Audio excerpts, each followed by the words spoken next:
Good afternoon or morning or night or whenever you're watching this. Welcome back to the channel. Today, I'm finally getting around to showing my budget Titan swap. As you can see, I got this side completed. The plan today is to go over my parts list, my recipe I come up with, and I feel like that this is the best bang for the buck. So let me get this little intro out the way and we'll get right after it.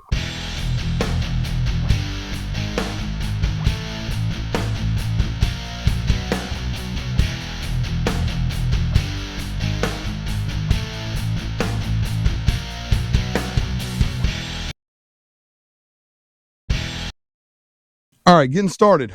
First off, look at my frame. I painted it, sanded it down. It looks nice.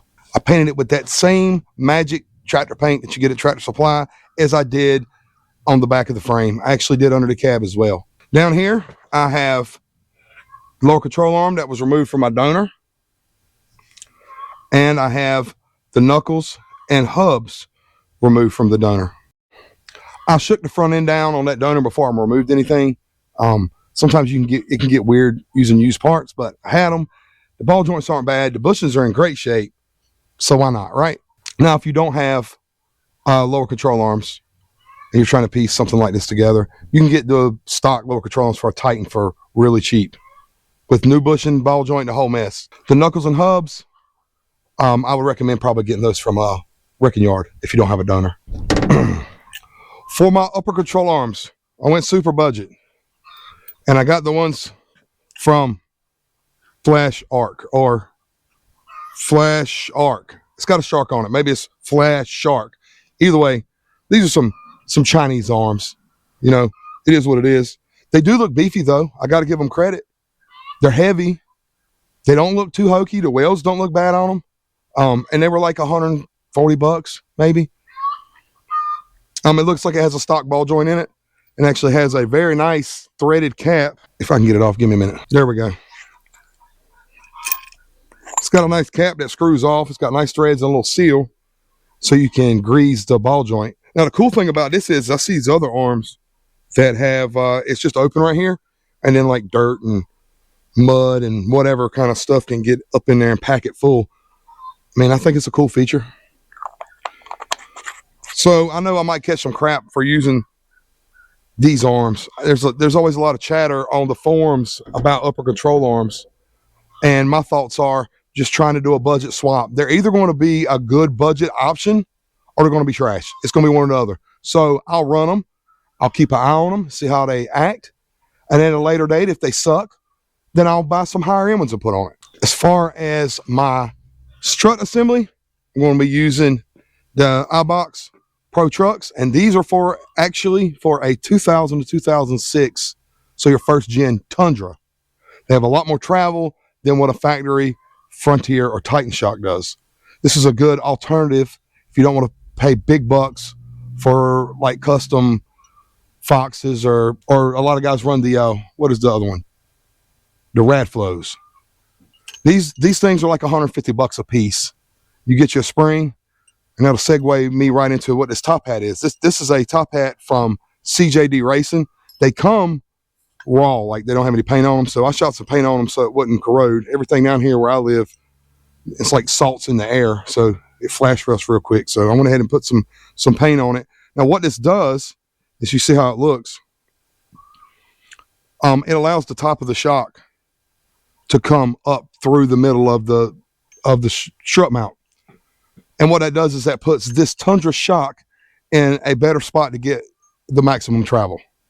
These are like $152 a pair. And the last part of this setup is my spring. This spring, I'll put the part number over here somewhere. They came from Rock Auto. They were real cheap for a set. They were like $52, but these are for a two-wheel drive 4Runner.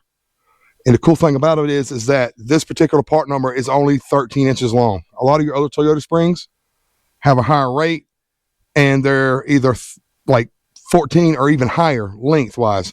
You start getting into it wanting to sit too high, in my opinion. You know, I'm trying to do max of 2.5, 3 inches in the front. I don't want it to sit real high in the travel. So let me start installing the stuff on this side over here, and I'll get everything together without the spring, and we'll do some travel numbers and see what comes out. One other component that I'm using off of the donor and that you got to get is you got to get different tie rod ends. Now, I wouldn't go to the junkyard and get one if I didn't have this donor, but I do. And the ones on that truck look like they've been replaced. They were in pretty good shape, so I just kind of removed the whole assembly. I would recommend, if you're doing this, they make these little spacers that go in between the inner and outer, so you can still use factory Frontier tie rod ends. And I think that's just another piece to break. Brand new inner and outer Titan tie rod ends are pretty inexpensive. So if you're trying to do this, even if you're on a budget, go ahead and get you a new inner and outer. Now, a lot of people tell you in order to get off your inner tie rod ends, you got to have a special tool. And in some cases, on some vehicles, maybe. But I can tell you, on this particular vehicle, you don't. You don't have to have a special tool. You just got to have the right size wrench.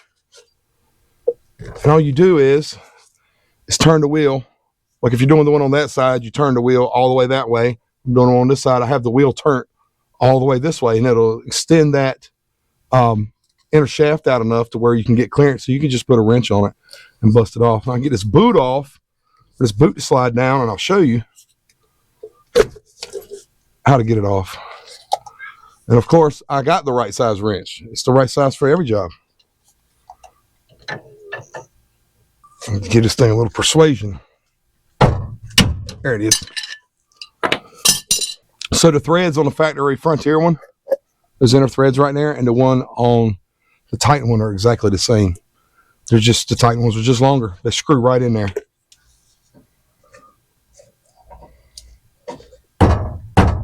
There it is. I just gotta get a new band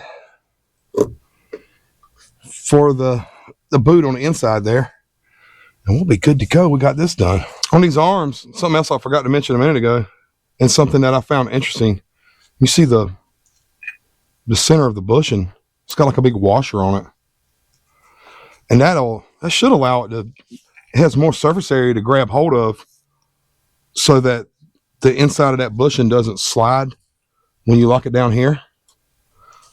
So I could see that being advantageous, and it might hold up pretty good. At least we hope so, right?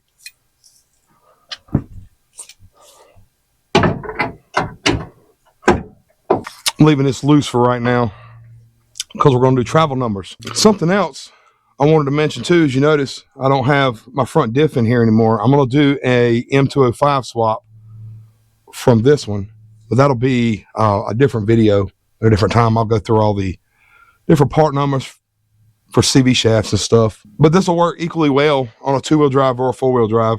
It's all the same stuff. And something else to mention too, now that I'm putting this lower control arm on, is that I'm using the stock bolts for now, but you really need to go get the cam bolts, the ones that are offset, so you can do, well, you can have someone do an alignment on it. I'm not going to get the alignment done until after I do the engine swap, because and the front bumper and all the other stuff. I'm going to make the weight of the truck be what it's going to be before I go get it lined up. Because if you start changing the weight around, it'll sit differently and it'll throw the alignment off. And I don't have to get 2 alignments, you know. Get a little springless shock installation here. Well, that hole up there is tight. Yeah. Oh, wow. As you can see here, like I said earlier, I'm using the Titan knuckles.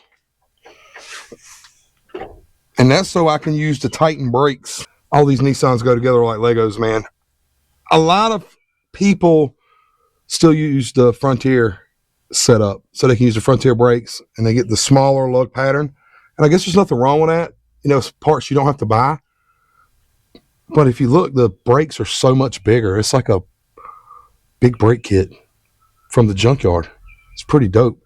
I don't see why people wouldn't do it over some wheels. But that's just my opinion. All right, I got the knuckle installed. I got everything hand tight, except for the strut up here. The top hat is tightened all the way down. Everything else, all these bolts, it's all just hand tight, so we can get an idea of what the suspension travel cycle's like. If you tighten them all the way down and you're fighting the bushings and the bushings trying to twist, you just kind of want everything to glide. You're doing it with a jack. You don't have the force that it would see when you're riding down the road or you're beating over some bumps, you know, the way the truck's slamming up down on it. This is all the way down. You can see that's quite a bit of down travel. And I don't have any coal bucket contact. Up we go. Let's try to get it on that bump stop.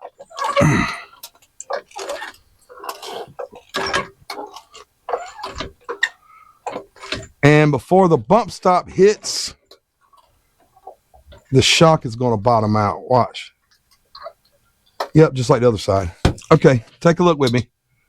You see right there where the bottom of that top hat is hitting that shock? You don't want this to happen, so you want to be able to bump stop it before it contacts here. You want the bump stop down here to contact the pad before this happens. And let's see, there's still quite a bit of light under there. So that means I'm going to have to get some different bump stops. Already got them. I'll show them to you in a minute. All right, let's do some travel numbers. We'll use this top lug nut right here, or lug stud rather. Use the very top of it. Everything's maxed out at where the shock is touching the bottom of the top hat. And it is like 26, almost, it's 26 and 3/8. Look at that. The control arm's almost touching the inner fender there. And the down travel, let's go. Yeah, this looks cool when it does this. Just let it all the way out, all the way down. The top of it is the 3/16, 17 and 3/16. So if you look at the math on that, it's like 9.2 inches of travel. Now on the other side, when I did it, it came out to like 9.4, but like that's really not, I don't know why there's a deviation from side to side. That's not much, but still, I figured it would be exact. Still, decent amount of travel over stock. I mean, Frontiers come with like 5.5 stock, so almost doubled it. It's definitely not bad for a budget setup. Now these Eibach struts are very much like those Bilstein 5100s. They have the grooves in them. Like you can move that snap ring up, so you can get more lift out of it. But the thing you want to know is that when this thing is all the way up, there's something called coal bind. Let me explain that to you real quick. Coal bind is if it went all the way to up travel, all the way up, and then all of these coals smashed together and made it one whole piece, and then it would transmit that shock through the bottom of the strut, and you'll either bend it here or you'll have shock eye failure. You definitely, that's something else you want to consider when you're setting your bump stop up.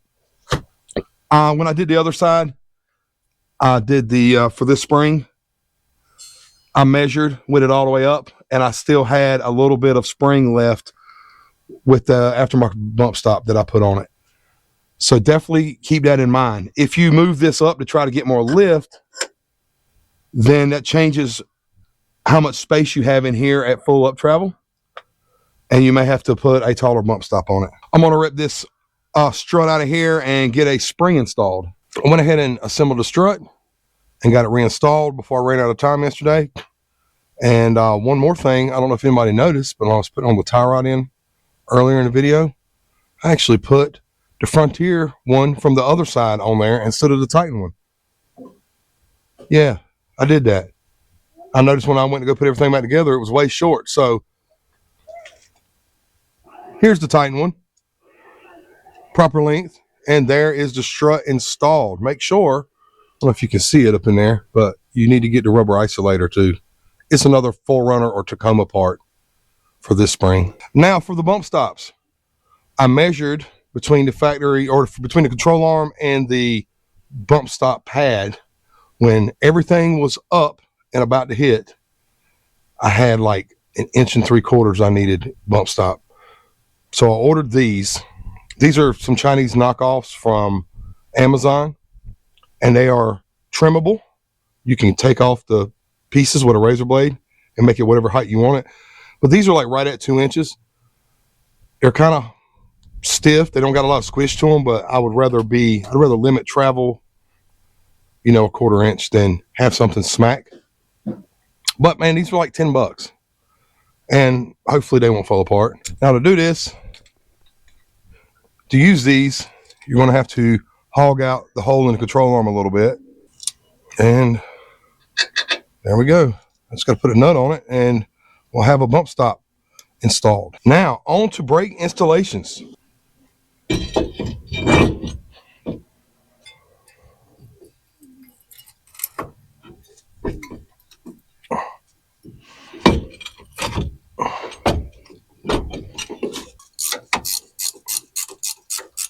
And look at that, brake installation complete.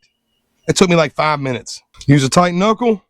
You can use Titan or Armada brakes, including the hose.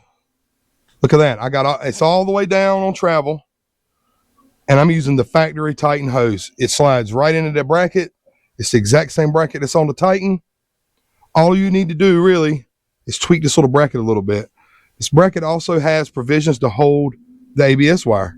And you see I've got plenty of slack with that too. It's all the way down. Really the only downside to this brake upgrade is obviously, like I said earlier in the video, you got to change your wheels because you're going to the bigger lug pattern.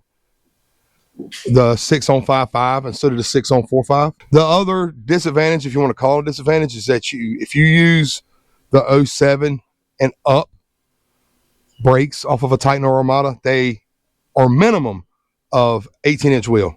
So you got to run 18s or 20s pretty much. A lot of guys, when they do Titan swaps, they go buy those fancy braided brake hoses, and there's nothing wrong with that. But you can see I got away with using the factory Titan one. And the advantage to that is that if you have an issue, you can walk into any parts store and just buy one for a Titan. You're going to have an issue. You're going to have to order probably some braided ones if you rip it off for whatever reason.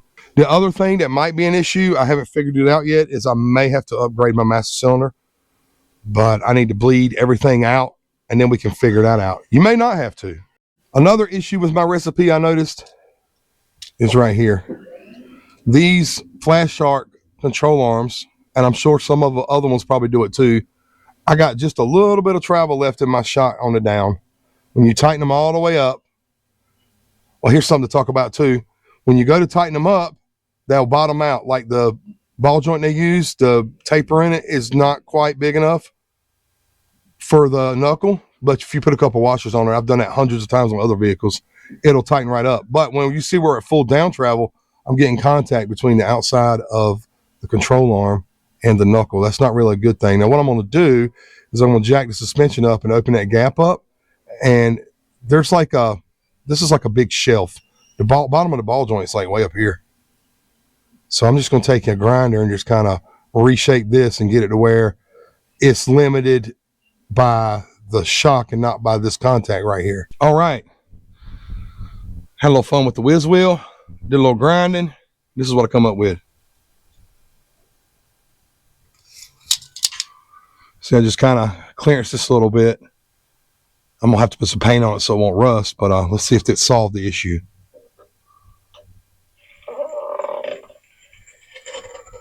All right, we're at full down travel. You can still see the boot. We got no more contact right here. This is perfect.